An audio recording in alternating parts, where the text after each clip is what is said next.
Debout Congolais, unis par le sang, unis dans l'effort pour l'indépendance. Les forces armées sont en train de faire leur travail. La guerre contre les Rwandais, nous allons l'emporter. Tous ces territoires conquis par ce dernier seront repris sans aucune forme de négociation. Boza, le bienvenu sur GCAM Télévision, fidèles abonnés, chers internautes. Bienvenue sur ces plateaux dans le cadre de l'émission des éclairés Debout Congolais. De partout vous nous suivez à travers le monde.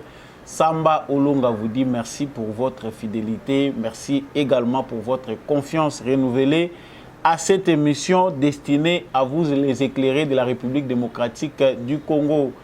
Comme à l'accoutumée, Boyebi Malamu était justice Yanzambe et Ratakate. Justice Yanzambe, Motomo côté Aïchapaka na contrôle nango. Donc ce qu'on a éclairé, Boyebi déjà règle wana première, Tobandaka nango émission, Salaka Kamalamu. Po, Nyonso to Salaka d'une manière ou d'une autre, Toyebaka Kozwa, di tomba tope li futi na yango. Soki ozo yiba okanti bazo mona yo te yeba muto azali azo mona yo. Même si personne ne va vous interpeller pour ce que vous avez fait, sachez-le bien que dans l'invisible, il y a quelqu'un qui voit ce que vous faites. Ceux qui osent koboma batu nanko, olobi oza yanke. Topo oza ko sala mabe, olobi naza malin. Yeba yango ke likolo ya malin, malin azali ki ba malin nyonso. Likolo ya ruse, ya batu ya mokili. Ruse pe azali koleka biso nyonso. Donc toyeba kosala kaka malamu parce que nyonso o biso toza kosala justice Yanzambe et ko rattraper biso. Nalombango na koti na actualité memi ngai liboso na bino lelo sango ya liboso ezali mituna ezali kokoba se kokoba po bomeka un peu ko simplifier nga tâche po mituna ezala direct pe concise parce que tango mituna ezako leka milai misusu nazo tanga misusu nazo kotanga te ba réponse ezo za la passe mais biano mingi tozela kango na cadre ya émission Debout Congolais. Affaire ya Mwagashushu toyeba ete bafungola ki coffre fort, enfin coffre fort oyo ezaki ya kofungama te efungwami boyoki lobi audience esalemaki wapi esalemaki na prison ya Ndolo epai wapi bato bazalaka dangereux bazalaka transféré kuna po kuna eza haute sécurité kukote ezalaka pamba te mais tant bafungoli coffre fort biloko oyo emonani kuna ekamusi bato. Est-ce que esengeli ka ba bomba ba continuer ko bomba Mwagashushu ndenge wana ou bien faut ko transférer na nous pe na ANR po na kozwa ba renseignement o eza utile po toyeba ko dénicher bato mususu oyo bazali dangereux pour la République démocratique du Congo. Nous allons revenir sur cette affaire de Mwagashushu en premier lieu. Et puis nous irons à l'est de la République démocratique du Congo pour parler de ces problèmes qui concernent combattant à M23. Il y a des rumeurs qui circulent M23 bazali quand Nabango ezali ko se vider à petit feu. Il y a des M23 qui entrent en Ouganda, baza désarmé te bazo kota na minduki na bango. Il y a des M23 congolais oyo bakangaki bango na makasi bazali ko rejoindre rang et armée na biso bazoya ko mitika soit na MONUSCO soit auprès ya ba officier na biso pona kolobake tozwa maki na lolenge ya makasi. Que reste-t-il de M23 tant que tozakoyeba ke lieu ya cantonnement na bango ezali Sabinyo kuna na bango na bazamba wana ezali butin na bango de guerre ceux qui peuvent bakopesa bango ekoma territoire na bango toyebi nanu te mais mbilinga ezali makasi pona likambo etali avenir ya ba M23 yango question tozali ko se poser Bunagana na minute oyo ezali na maboko ya armée ougandaise. Est-ce une victoire diplomatique ou une occupation ndenge ba congolais belé bazali ko répéter ngo mo wana na retenir ngo plus de 20 fois na ba message na za kozwa awa toza occupé ba armée étrangère et occupé biso éclaircissement par rapport ya mituna na bino na actualité wana tokolobela ngo awa. Est-ce que Félix Tshisekedi na démarche na ye est-ce que EAC le ko le kota ki awa est-ce que le ko la M23 azako kende na liro ezo kende. Est-ce que ezali te victoire déjà tozali komona ya Félix Tshisekedi de manière diplomatique oyo exposé bato nyonso baza ko sala mabe na Congo esengeli que ba trouver solution rapidement. Nous allons revenir sur toutes ces questions. Ndenge nini ezali koleka toutes ces armées étrangères, armées qui est belé na sol congolais. Ndeko moko tuninga bakobima ndenge nini Samba Olunga.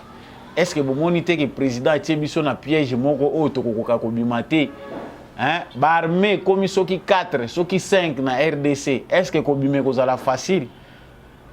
Biano na mituna na bino Samba Olunga za ko répondre sika awa pour des raisons techniques moyena tie la bino téléphone libre bo banda kotuna bo répondre ezate. Donc bo chape maboko na mabenga na bino pour te ba ndenge nini ko organiser ba conférence wana naza pe ko réfléchir lo lenge nini na ko banda ko répondre na mituna na bino n'espace Twitter ou bien na groupe ya Debout Congolais botuni na répondre pour une fois seulement na semaine. Voilà, actualité ya misatu tokolobela awa ezali MONUSCO Nations Unies azali ko s'opposer na loi des pères et de mères. Aucun Congolais ne pourrait être exclu sur la base de son origine ou celle de ses parents ou de son conjoint du processus électoral en cours. Wana ezali maloba yuti paya Bintou Keïta, représentante ya Nations Unies na République démocratique du Congo pe animatrice ya mission ya Nations Unies na République démocratique du Congo. Ba réaction eza ebele par rapport à la loi des pères et des mères. Tout le monde qui est l'Union européenne n'est pas mboso awa ekomi likambo pe ya Nations Unies. Bango ba koti ba PCP makanisi na bango. Bongo biso ba Congolais to banza nini analyse bongo yo kango sika na kati ya émission na biso.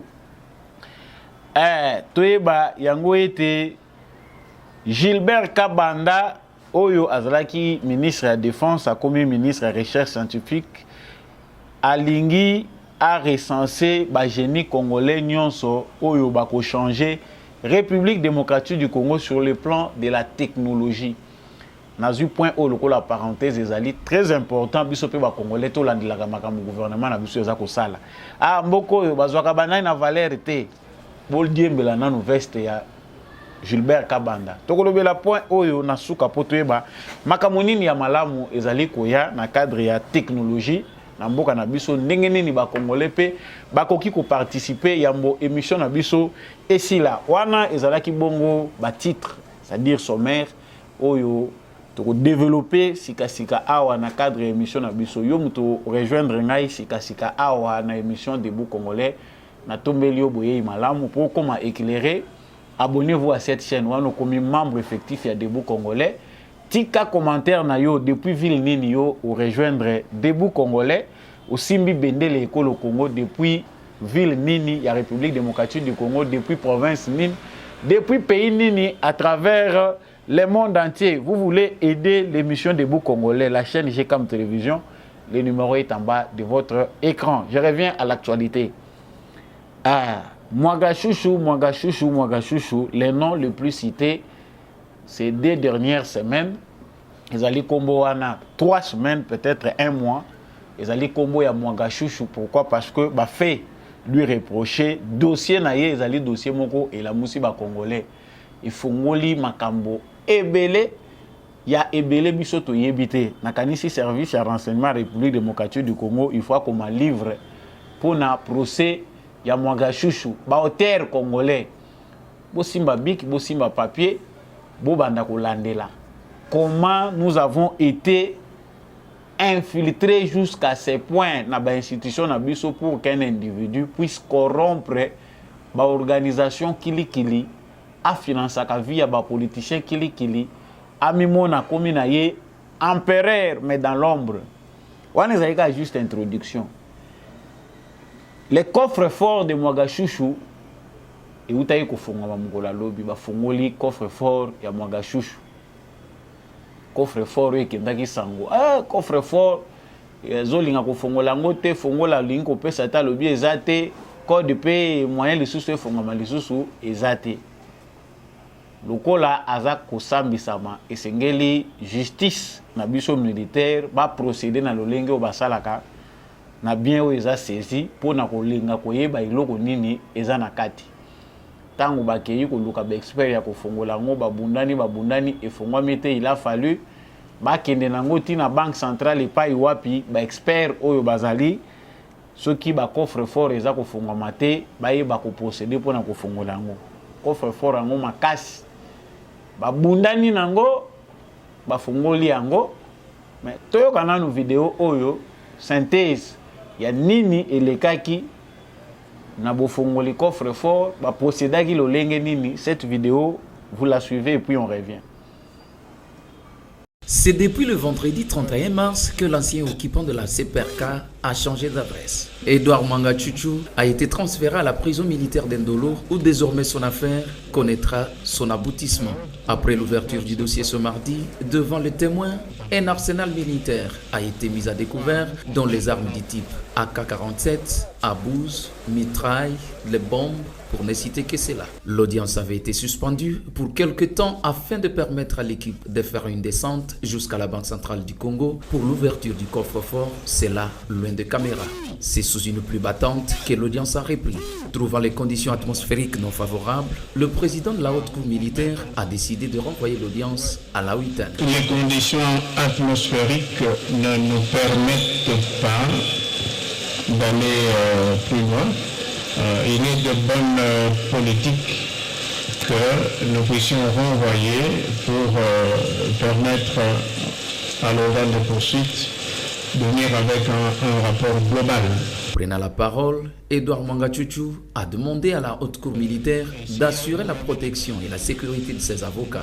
Il en veut pour preuve l'un de ses avocats détenus à la DEMIAP depuis quelque temps. Les avocats, je ne parviens pas à les voir parce qu'ils n'ont pas l'accès facile à mon endroit. Par exemple, depuis qu'on a renvoyé à la huitaine, je n'ai rencontré aucun avocat. Et puis deuxièmement, j'ai un avocat qui est à DEMIAP depuis puis à Boma, il commençait à plaider pour moi. Il est à la DEMIAP, il n'est pas avec moi. Rappelons qu'Edouard Mwanga Chuchu est poursuivi pour détention d'armes illégales, incitation des militaires à commettre des actes contraires à la loi. Voilà. Nakanisi na matoi na bino moko bolandi ndenge nini audience elekelaki. Donc coffre fort efungwami ba Motorola ba minduki lisusu ba document kilikili. Parce que efungwamaki de manière secrète. Au départ, ba juge balobaki que il faut efungwama devant ba caméra. Mais vu certains enjeux, et salamaki que ba kende ko fungola ngo quelque part sans que ba caméra ba ezala et puis ba ya ko présenter ngo na sima. Pour beaucoup fungola ka bo ki pas bombe bandi ko compter lokola na ba film o to landakawa. Ce monsieur là, c'est un terroriste, c'est un criminel. Makila ba congolais belé ezana mutu na ye. Sikoyo awa ba découvrir ba arme po na lobaki dossier on azo continuer ko loba nango légèreté oyo biso bazali komemela ngo ba criminel na biso ba kangi terroriste moko ya ADF ba tieli ko lwa mutu ya moto moko liboso azo kumba moto mususu na sima singate nini te krakate baza ko kende na ye ko lwa moto calmement. Félicitations quand même na haute cour pour la décision wana. Après avoir ouvert ces coffres forts, après avoir reçu certaines informations, ba décider ba lobby en tout cas Mwanga Chuchu eza suma la muté ko bomba ye na prison centrale à Makala et sengeli ko transférer ye na Ndolo na prison à haute sécurité na batu ya jar na ye. Eza na ba criminel batu musuta ontozo kola to kantia ke ba criminel eza la morphologie hein. Otali mutu otali matoyi lokola lombrozo abebisaki biso akeo ba criminel ndenge ya asalaki classification na ye ya physionomie dope physiologie ya ba criminel ndenge nini ba criminel ne bazali nature na bango forme matoyi na bango ba crâne na bango ndenge zaka abomisa pe ba innocent mususu. Mais alors qu'il y a des criminels comme des Mwanga Chuchu, c'est lui qui est prêt à expérimenter. Pour le lot etikalaki na Mwanga Chuchu na ba Rwandais union so ba infiltrer biso awa ezaka ko somba ka produit moko ko créer société ba tie produit moko awa en cours. Ce qui peut basala ngo to yebite. ba empoisonner biso en cours bazaka ko empoisonner biso kaka à petit feu boza ko sila bozo batina bozo sila te parce qu'on voit des officiers supérieurs mourir de manière mystérieuse toujours mona bato bazaka ko kufa awa o kaka o poison o AVC type moko ya AVC ko ina Congo boza ko yebana te AVC wana forme bato bazaka ko kufela les Congolais jusque là s'interrogent ba chercheurs nanu ba yebi ko découvrir te ko yeba type ya AVC eza d'une alimentation to ezali poison. Ça entre parenthèses, bino ba chercher en médecine. Boye ba ko yebisa biso phénomène oyo ya ba AVC comme récurrent, ezali phénomène ni. Donc pour Mwaga Chouchou, procès na yeza renvoyé le 11 avril nde bazako ya kozonga lisusu. Mais nous pensons que en tout cas haute sécurité au bâti nandolo pour na kolandela likambo Mwaga Chouchou, il faut anera yo kaye malamu. Réseau ya Mwaga Chouchou eza ko continuer parce que chaque jour qui passe ezali na makambo eza ko yebana. Balobaki que régime ya Félix Tshisekedi et ko faire découvrir biso makambo ebele tolobaka kata ko yebata ba preuve te. Makambo ebele salema na Congo to komi na phase oyo ekozala découvert. Malgré nous, il y a toujours des Congolais qui continuent à être incrédules ou soit floués. Tellement que Félix Tshisekedi a accédé au pouvoir. Makambo belé ezako banda ko bima moko to ko de po batumusu bazo kanisa kezali ba complot. On est en train de comploter pour trouver un moyen pour mettre tous les Rwandais ou bien tous les rwandophones. Les députés d'origine rwandaise sont ciblés. Bazako luka méthode nini ya kozwa bango pona kolongola bango na kati ya ba institution faux. Ils participent tous à un réseau criminel. Bazaki na objectif na bango basi ba planifier ndenge nini ba ko assassiner Tshisekedi. Et là on révèle même qu'à un certain moment les Rwandais qui ont infiltré nos institutions bazaki pen intention ba monaki on dirait Kabila charge les cas qui akoma ki moko on dirait ko pesa bango mu Congo. Banda pe ko préparer pe ba lié ça y est soki nini soki ba bomaye makamuto za ko yokeza ko circuler zo senga ki photos à l'angele. Comment les Tutsis peuvent aller former ba pilote ba français ba ko kondima ba kende ko former ba pilote Tutsi 18 au total. Objectif ezali que contrôle ya espace aérien congolais. Ba pilote na biso nyon son armée bazala kaka batuana. Lokola déjà basi ba envahissaki biso ba koti ba généraux ebele. Majorité ya ba généraux bango. Allez, ba lobité maintenant pour tous na contrôle ya armée ya Congo soki to lobi muto tozo longolé na pouvoir, il faut to contrôler pe espace aérien. Na ba base nyonso aérienne ya armée congolaise. Il faut tous les éléments na biso avec la bénédiction, avec l'appui ya banane ya ba français. Tant nous avons le ba français awa tous avons benda matoy to lobi to longola ba sentiment biso ba congolais to lingaka distraction mingi. To lobi ndeko fali pour peut-être banger ezali na niveau ya baner na yete ba congolais balingaka ko sa distraction na makambo eza sérieux. Tout le monde a dit maman kiao ate ye azami musicien ye boy France azali mutute na minute tout le monde a star na biso moko tout le monde a mutu moko azali na influence moko sur ba congolais à s'approcher na bango sans que biso to landela na minute même si Macron a lobby alinga bongo la mutema bengi pasteur moko bakutana na ye na moni ba pasteur congolais bazaka makasi to kufungula misu to kuluka to landela pasteur wana na Elisa ke ko sala nini parce que la France montre que bazali de cœur te bazali na tente ya ko zala de même envie na prison Félix Tshisekedi. Donc aner a aidé biso tozela lisusu scandale mususu te. Baza ebele ba Mwaga Chouchou, le réseau de Mwaga Chouchou est très long. Deuxième aner aidez-nous ba mususu ba kokimawa. Ils sont nombreux comme ça qui ont pris en otage politique ya mboka na biso, économie ya mboka na biso, ba minéré ya mboka na biso. Toya koyoka o baza ko réclamer oh nani kingandi aza ko loba. Nous avons dit pour les progressés procès à Mwagashushu na kanisi et qu'on continue à révéler biso ebele. Ya biso motuya ezali ke biso ba Congolais tous à la misu ya kofungwama. Tous à la misu ya kofungwama. Parce que les Tutsis disent qu'il y a discrimination au Congo. Ba moko ya bango bazali ko discriminer bango. Mais tant que toza kotala na liste ya batu oyo bazali ko lobake bazali na discrimination ezali ko salema. Ba plus grand traître, ba terroriste avéré baza ko bima na rang wana. Bato baza ko trahir armée na biso pona ko ba information na ba mouvement rebelle baza ko uta wana. Pendant ce temps, le mouvement M23 à venir de plus en plus sombre. Parce que le combat où ils ont mené chaque jour, cette fois-ci, M23 est équaté. Décès nango, ils ont décès moko, il y a libé là. Ripko, retour interdit au pays. Les M23 ressuscité avec Félix Tshisekedi, ils ont Congolais sous manipulation, Félix Tshisekedi Ndemutu à Sekousi M23. M23, Kabila Sa Longa Kiango. Non, Félix Tshisekedi s'est posé des questions.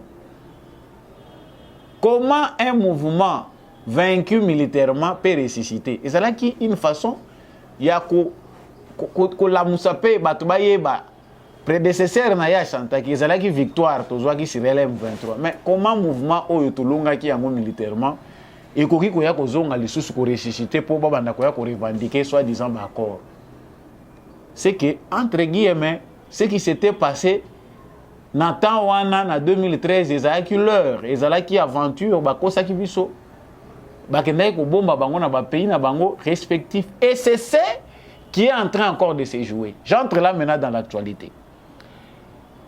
M23 na moment tozali koloba ba pression ezali ya mokili mobimba. Le monde entier sait que la branche armée de Kigali est en train d'agresser la République démocratique du Congo.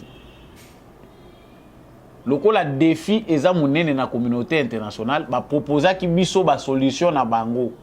Oyo biso pe tokoki ko boya te tango biso to memi likambo na biso na niveau international parce que nous ne sommes pas un pays qui vit dans une autre planète. Dans une autre planète. Mais tozali pays moko tozako vivre na continent, tozali na planète où ba pays belé bazako participer. Oyo bato po ba vivre kimia bazana moi ba principe oyo bazako meka. Outre la loi du droit et de la puissance, mais tozali quand même obligé à respecter certains principes pour te vivre mieux dans la société. Yango tina ya droit international. Félix Tshisekedi a kendaki lokola naïveté pour aller vendre les pays ou bien donner les pays comme les autres pensent. Non, akendaki ko kabamboka na EAC, c'est une erreur. Toza ko continuer ko lobango ke ezalaki erreur était. La décision prise par le gouvernement congolais d'accepter le déploiement des troupes de l'EAC n'est pas une erreur. Oza lokola mwana muke ayebaki te, azu décision à mabe, aza obligé à revenir là-dessus. Non. On n'avait pas de choix que d'accepter une solution à l'international, au moins pour cette fois. Tous à la vigilance na bango, to me malikambo eti na suka. Voilà la procédure. Awa, selon le processus à Nairobi, M23 il faut se retirer na ba zone union so bazali ko occuper pour aller se contenir terme ngo komi ko kimawa. Pour bakende ko se cantonner na Sabinyo et pas y wapi processus c'est aussi les lacuna. Pour bakende wapi batika ki biso na point d'interrogation qu'est-ce que c'est toye bakite tant bazo se cantonner bazako désarmer bango bako kende wapi qui sont-ils toye bango batata na bango ba mama na bango. Lokola ezali procès à Sony et si yebani que Rwanda na Uganda parce que processus wana ndenge ezali ko salema. L'Angola a été choisi dans le mécanisme de vérification. Angola mutakozala sur place. Potoyeba nini oyo ekosalema. Tant que bayam 23 bazali cantonné, on va savoir l'identité de ces gens-là. Bako luka bayeba yo utela ki wapi. Na Congo to na Rwanda yo utaki wapi. C'est le processus de vérification ezali ko kende bongo. Potoyeba bango balobi eza mouvement congolais. Bon, toyeba wapi ba congolais wana baleka awa. Totanga bango boutaki wapi tata na yo nani mama na yo nani village d'origine na yo wapi territoire na yo wapi province na yo nini.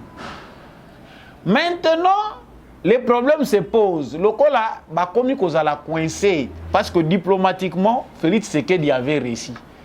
Les processus sont mis sur le parce que tous allés vigilants, tous allés na bapota na mitema na biso na makambo Uganda na Rwanda basala biso. Ce pays voisin là ne nous inspire pas confiance.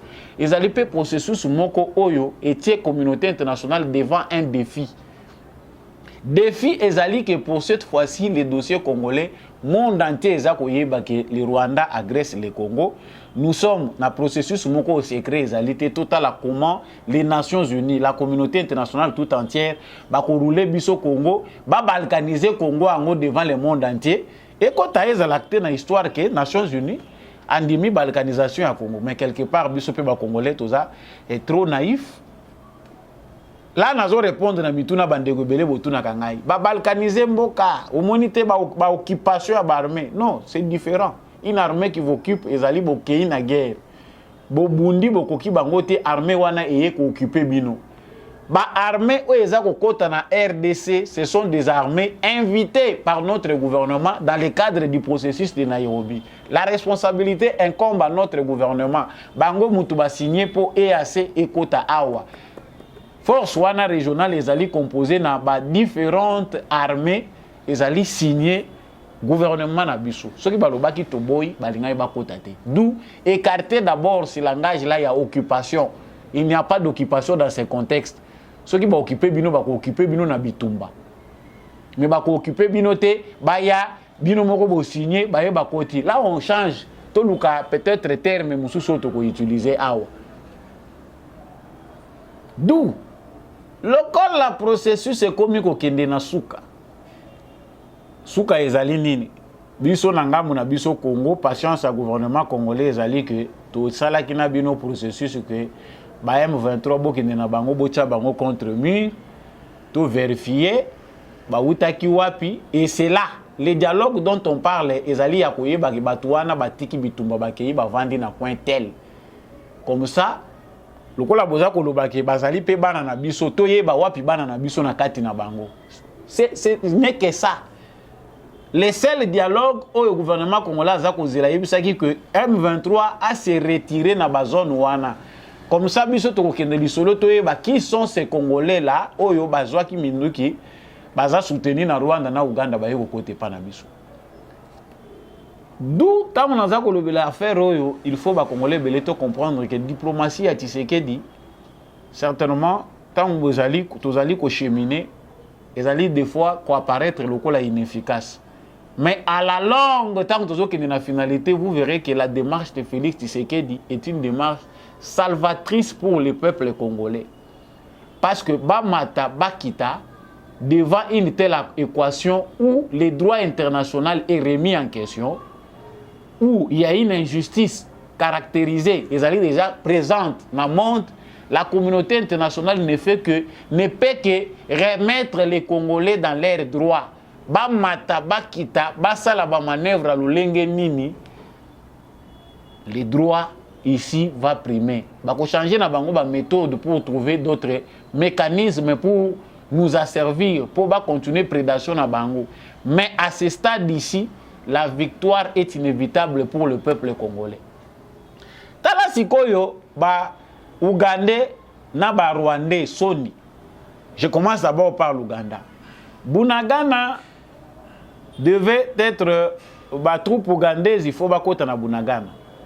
Avantiro to betaki lisola balobi basali 3 jours bazo kota te M23 aselemisi bango wana baza kozela il faut baya kokota. Enfin bakoti.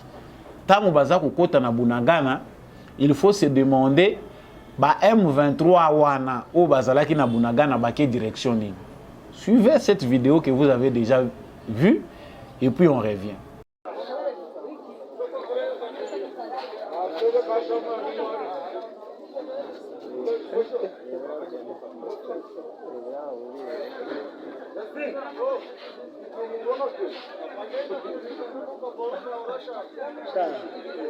Muramenya igihugu kibagica abasirikare igihugu ni muramenya cy'abasirikare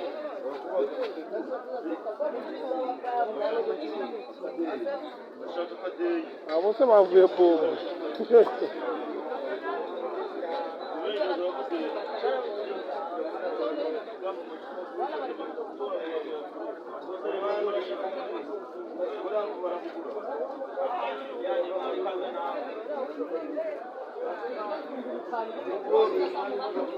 babaga amasasu y'imbunda wowe ko turere uri gufata uri kureba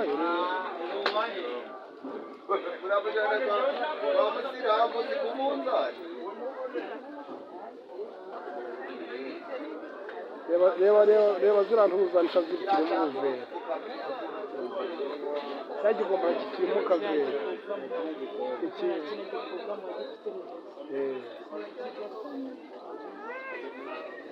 uko adafite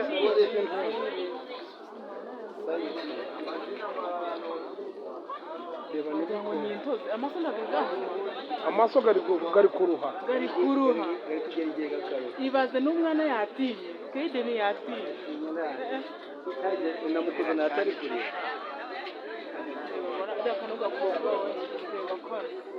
iyo mbona yo gafashe y'umweru reba n'undi wahagaze reba iyo mbona yo uriya mugabo afite wagira ngo ni icyarani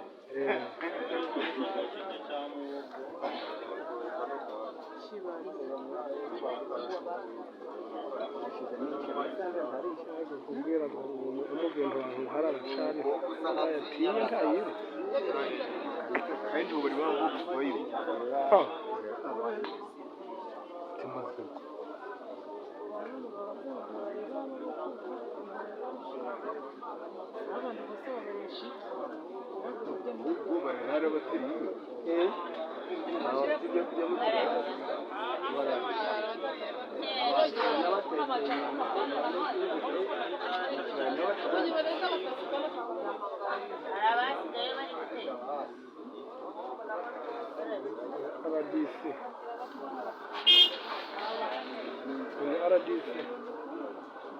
Voilà, bolandi bino moko.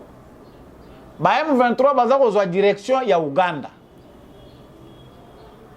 Balongwe na Bunagana baza kokende na Uganda. Pona nini bazali kokende te esika oyo balakisaki bango ke esengeli bazala po mécanisme de vérification ya kokuta bango wana. Parce que selon le plan di Nairobi, ezali que ezali esika oyo babongisi Sabinyo po cantonnement na bango ezala wana.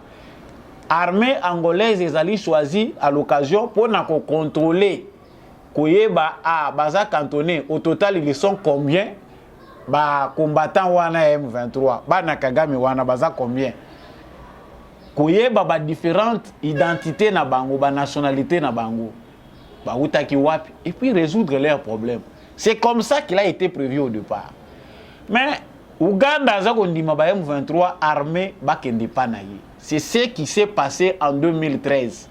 Tango baza ko yebisa biso ki FARDC a eu victoire likolo ya ba M23 ba accord ya Kabila. Ya CNDP ya ba Mwanga Shushu. Yango wana basalaki. Uganda na Rwanda suite à ba pression internationale bazwa ba militaire wana ba bengi bango. Lokola baza banaye ko beir na ba commandement na bango.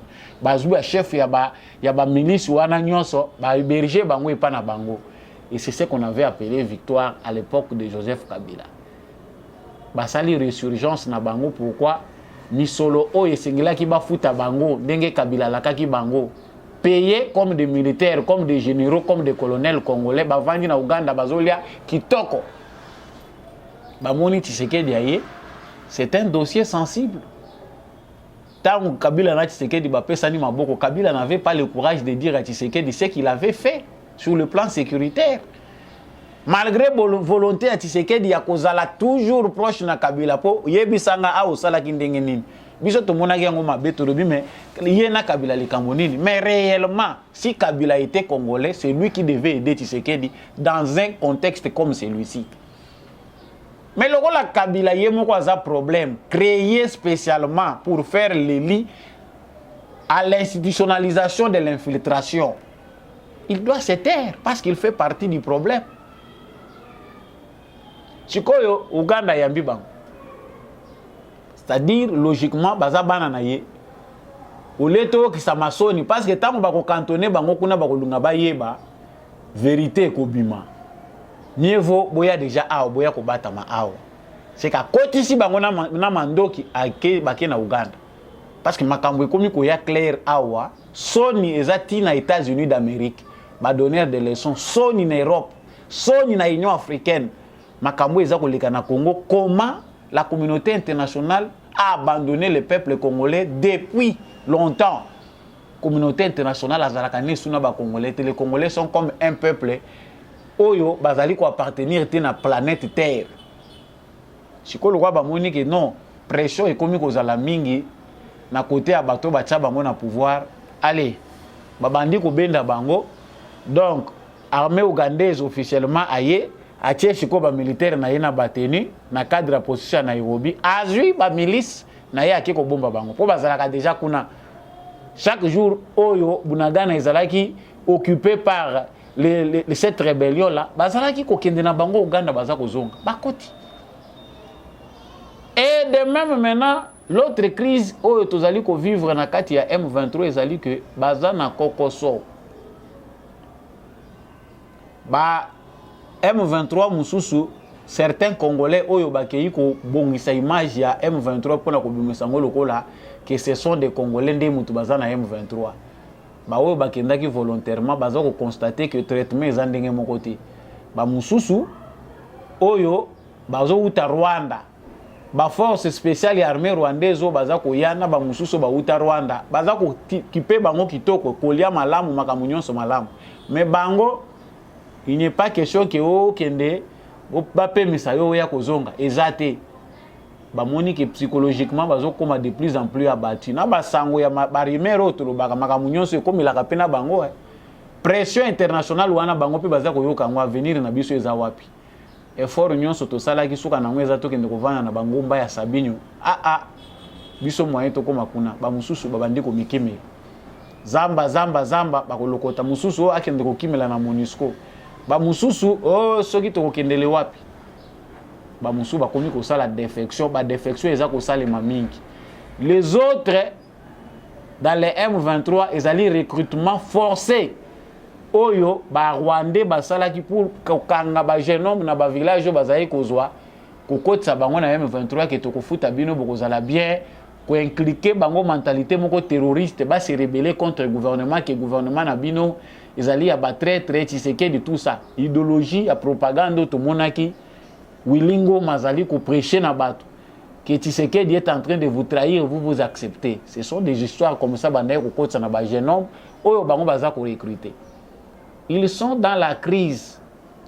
Malgré tout ce que nous pouvons concevoir, la compréhension na biso ya ba fait, on nous occupe comment toutes ces armées étrangères batondi na kati na maboko na biso, na kati ya mboka na biso. J'ai parlé de ça dans l'émission Elekaki pour vous démontrer que le gouvernement congolais est responsable. Le ministre de Défense a reçu le chef d'état-major de l'armée ougandaise. Ba armée nyonso eza ko yawa ba ko tia makolo wa te sans informer notre armée, sans informer notre gouvernement. Rien n'échappe au contrôle de notre gouvernement. Et nos services de renseignement doivent suivre de près mouvement nyonso ya armée wana. Parce qu'en cas de contestation, notre armée doit se prononcer. C'est-à-dire, tozali na point moko toyebi que manœuvre ya Kagame na Museveni oye koki ko permettre bango ki ba résister ezali nango ya koboya te. Et doivent gagner le temps. Bayebi ke bango na fazo bakomi. Il faut toujours créer manœuvre moko ko permettre bango ba souffler. Ba multinational o bakangami na sima na bango baza komona ke pression komi makasi sur le plan politique. Tozali ko tingama mais les politiciens nous font voir clair que en tout cas ils ont comme grave parce que les Congolais vont bientôt se prendre en charge. Ceux qui sont à l'Okito na Congo et kozala trop tard. On ne peut plus empêcher les Congolais de se défendre na mboka na bango. Chaque jour qui passe, c'est une nouvelle stratégie. C'est le Congo qui gagne en force. Parce que là, on voit la préparation de notre armée, on voit le souci de se réarmer rapidement. Oyo Congo ezanango. Bomonaki avion akabakata avion mususu oyo basombi. ti Congo 18 ans ya Kabila oyo oka oba sombaki minduki Congo port ya ba munitions ezate ba avion obo monaka ke eza ko mema ba engin lourd eza ko mema biloko ebele ezo permettre déplacement ya ba engin ndenge ba nation mususu na ya mike baza nango Congo eza nango te minduki ya muke ba kosomba Kabila pêche instruction na ba généraux na ya tiaki na armée allez bokende kotikela na ba rébellion ba ke kotika. Mais aujourd'hui nous avons gagné la bataille ya kolongwa na embargo. Le Congo s'en va rapidement na course ya ko se procurer ba armes. Ezali ko stresser, ezali ko inquiéter déjà opinion internationale. Ba pays o ba participer na pillage o baza déjà ko s'inquiéter déjà na politique au Congo eza ko mener. Parce que le petit Rwanda dans les jours qui viennent ne va plus jouer. Maintenant pour empêcher la guerre, ils doivent trouver une solution à l'international, c'est-à-dire une solution comme ça là que bango nde mutu ba résoudre.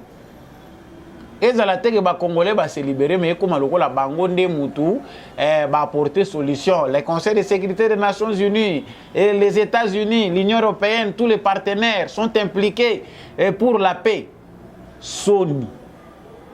Et ko salisa makambo ebele. Certainement, ezali teke tozali koyela bino ba fable. Ce ne sont pas des fables. Sachez bien que la victoire, elle est congolaise. Peu importe les circonstances. Des fois, c'est grave. Des fois, ça apparaît que tout soufflé. Mais sachez-le bien que la phase où Tokomina Félix Tshisekedi, pour ceux qui prient, prions bien pour le président de la République. La phase où Tokomina est déterminante. Le Congo sera libre demain. Mais il faut qu'on travaille là-dessus. Totika kozala basenzi biso moko to servir banguna ya mboka na biso. Nous avons dit.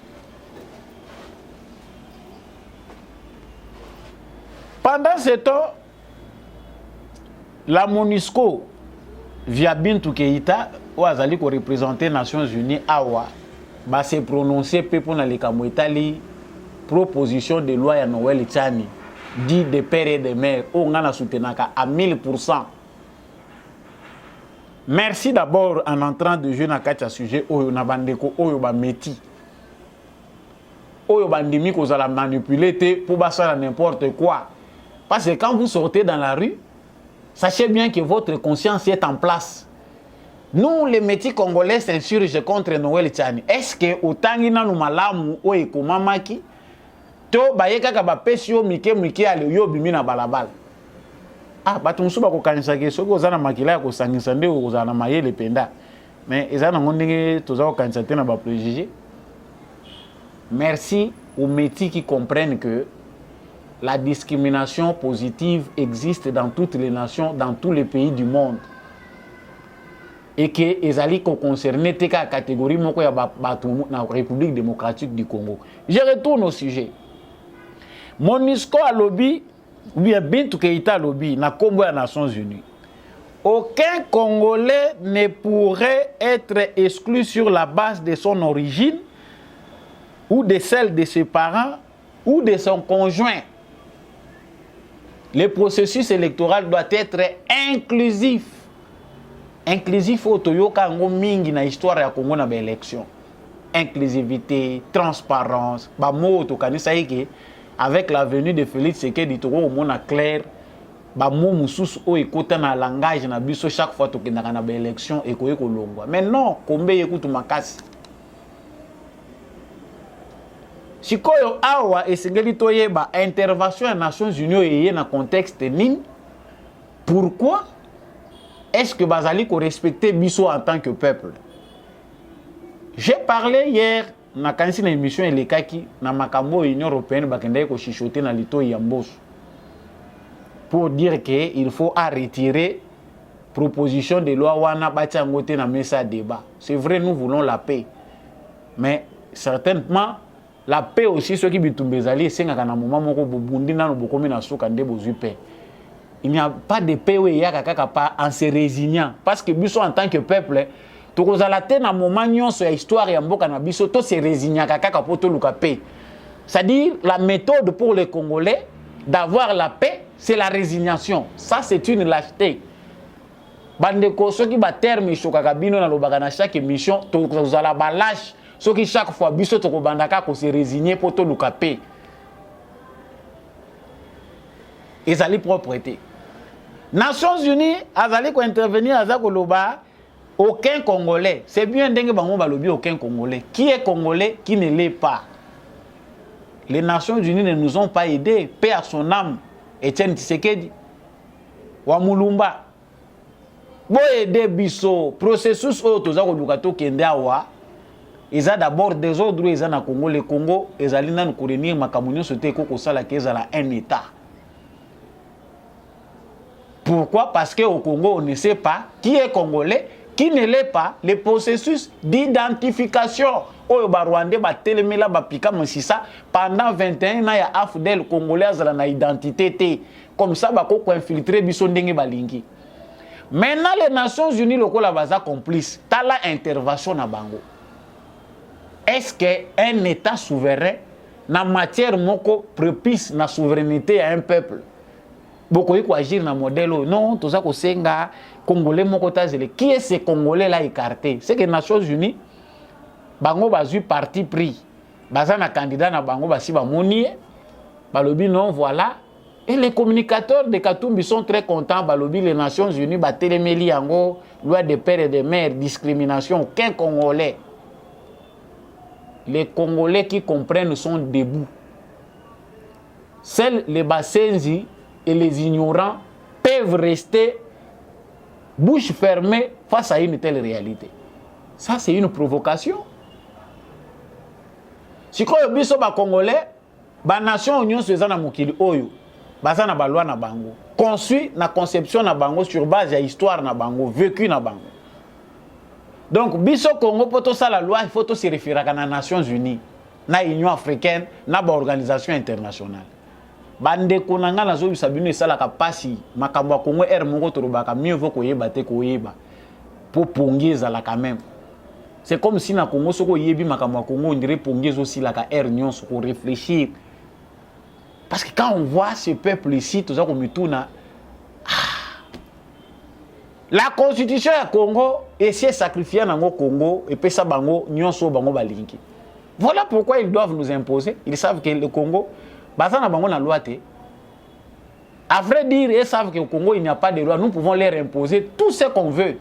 Parce que na kati ya mibeko na bango, ba pesi biso pouvoir. Ya ko imposer ka bango na souveraineté na ba. Tant que ba constitution, voyez que vous n'avez pas de constitution peuple congolais.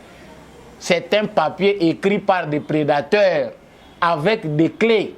Oyo bango bacha po basakana na Congo ndenge balingi sur tous les plans. Jusque là, les Congolais n'ont pas encore une constitution conçue na ndenge na bango. Ezaka mayele ya bapaya po na ba intérêt na bango. 21 ans ya Afdel biso to kanche otozio dans 2006 eza constitution te. Ma commune na bango po na ko faciliter pillage na bango, continuité ya Afdel oyo. Mobilisons-nous pour mettre terme à cette parenthèse honteuse de l'AFDEL. On pense que le Félix Tshisekedi Logo a accédé au pouvoir. C'est fini AFDEL tolongi yango te. Eza na bamibeko na biso, eza na ba institution na biso. Esengeli to telema système wana pona ko éradiquer yango eza bataille munene pe na mibeko na ba mentalité ya bato. Na élimination systématique, il y a ba infiltré ou ba occupé ba institution na biso. Bango Nations Unies, non charte Nations Unies lo baki ke boya ko yebisa ba Congolais mibeko bango ba sengeli bazwa. Heureusement ndenge bango moko baza ko lo baki aucun Congolais. Nous savons que Katumbi, selon ba documents nyonso za ko bimaka de temps en temps, juifs, zambiens, italiens, grecs to yebite finalement nationalité nini a coupé sa valeur. Comprenons, chers frères congolais, que ça s'appelle de la provocation. To profiter dans moment oyo bango bazo kanisa ki baza ko agir dans les droits pour biso to télément tant que peuple to changer trajectoire ya makambu ya mboka na biso. Félix Tshisekedi seul ne peut pas changer de fond en comble la République démocratique du Congo. C'est un volontaire, c'est un homme de bonne foi. mais prédation au tozana ngo victime eza ko senga que congolais nyon soit à niveau ya compréhension ils ont permettre que mboka ngoto changer ngo toujours évoluer kaka de cacophonie en cacophonie. Les autres trouvent que ce n'est pas une priorité. Nous avons dit que loi de père et de mère, nous avons Congolais, tali loi de père et de mère.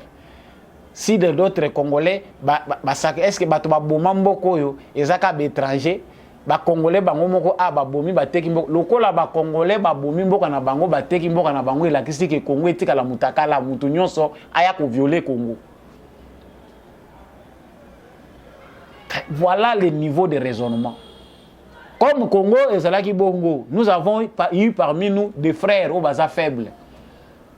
Ils ont vendu le Congo. Basali allégeance na bateau yo bazali ko détruire biso. Siko biso petolo ba OK, le quoi ba frère na biso basala ki yango, nous aussi à notre tour biso pe ba congolais acceptons que mutuna mutu akota na ndenga sa alingi na Congo. Nous avons eu des étrangers qui nous ont bien servi. Vous avez eu des étrangers qui vous ont bien servi.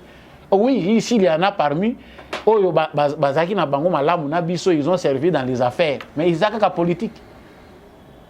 Chers frères congolais, nous avons de temps en temps sur un point chaque fois qu'il y a évolution pour la loi oyo proposition de loi où il y a Noël Tchani pour congolais à Télima. Ça fait partie aussi de notre quotidien. Kolobate ke oyo occupé makambo kwanga te au dollar est-ce qu'ils ont mata pour la loi des pères et des mères. Autant makambo économie ça bouleverser ça loi des pères et des mères. Évidemment, yeba yango ke ils allaient pe ko dépendre. Économie à Congo lelo, ils a détruite à cause de cette mauvaise politique. J'ai fini, comme je vous disais, la parenthèse où Gilbert Kabanda, il a lancé un processus. Tu as vu que Gilbert Kabanda, Azalaki, ministre, il y a défense. On a atikeli biso makambo etali loi ya programmation militaire, recherche na cadre armé na biso, industrie militaire na biso pour une première dans l'histoire. Ba signé, ba mikanda, oza kozala tozwa na licence. Il y a industrie na biso pour na pe ko fabriquer ba armes. Par rapport à des normes, des armes légères, des armes lourdes. Donc, bientôt, RDC a fabriqué Minduki, il y a Yemoko. Ils ont permettre de s'auto-développer technologie en matière militaire. Si vous avez une matière précise, parce que vous avez des gangaki. Pour la défense, vous avez une recherche scientifique. Ils ont un panage, c'est un chercheur, 30 ans, ils ont belé. Expérience wana amimango pena na recherche scientifique. Il vient de lancer à lobby à travers une interview que Azako Luka ko recenser ba génie congolais qui vont changer la RDC sur le plan de la technologie. J'ai pris cet élément pour lancer appel na bande ko na biso nyonso baza éparpillé à travers le monde. Toyebi ke bolemba Congo.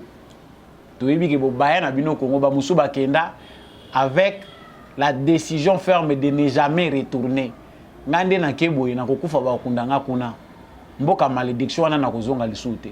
Ah, même Dieu qui vous a créé, Zambo asali ke ozala congolais, aza content na yote.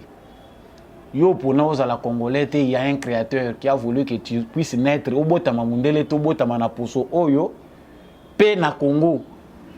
Posez-vous des questions. La nation est sacrée.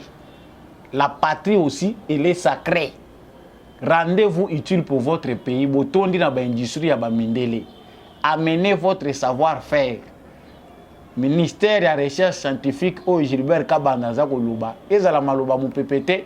On attend que les portes soient ouvertes de manière transparente pour que et réellement bateau baza ba génie ba apporter savoir-faire na bango et puis qu'il y ait un budget consistant na cadre de la recherche scientifique. Même bateau pe baza ko luka ko komaka kaka mikanda bo finance ka bango pe. Ezaka ateke non ba organisation internationale ne finance ka makomi ya ba congolais. Qu'est-ce qu'ils peuvent leur dire? Ba orientation ni ba ko pesa bango biso to koyeba. Nous avons dit nakanisi appel nangé ko koma na bino batu bozali à travers le monde. Ça je lance à vous la diaspora congolaise. Tayebi que ebele ya ba congolais lettrés oyo ba réussir via l'extérieur bolingi kozonga na mboka te. Retournez chez vous. Tayebi que kozonga pe ko s'adapter za la facilité. Ko retourner la cité que oya kaka otonga po vanda wa libela. Tayebi que poids et habitude pe ezali ko peser likolo na bino. Mais faites quelque chose chez vous. Dans la terre de vos ancêtres. Voilà, c'est par là que je mets fin à cette émission. Je sais que vous étiez nombreux à me suivre, à suivre Samba Olonga, Justice Yanzambe et Ratakate. Merci mingi Nandekombi à chaque fois avec ma caméra pour émission Oyo. Et comme la bino, matondo mingi pe n'apôtre Gérard Kabeya, Oyo appelle ça le privilège pour que cette émission passe sur GCAM Télévision. Je remercie l'homme de la vérité des urnes, Jean-Louis Timbalanga, Maman Bilonda, Maman Lisette Mombendou. Merci mingi naye, merci à monsieur le maire Boniface Mpunga. Merci à tous ceux qui nous suivent de près ou de loin, qui soutiennent l'émission des beaux Congolais dans le cadre Tombola Bende le poète Congolais Bakokende Liboso. Merci Nabino Nyon Soba éclairé. Ngana Bino, tout le monde a la prochaine émission.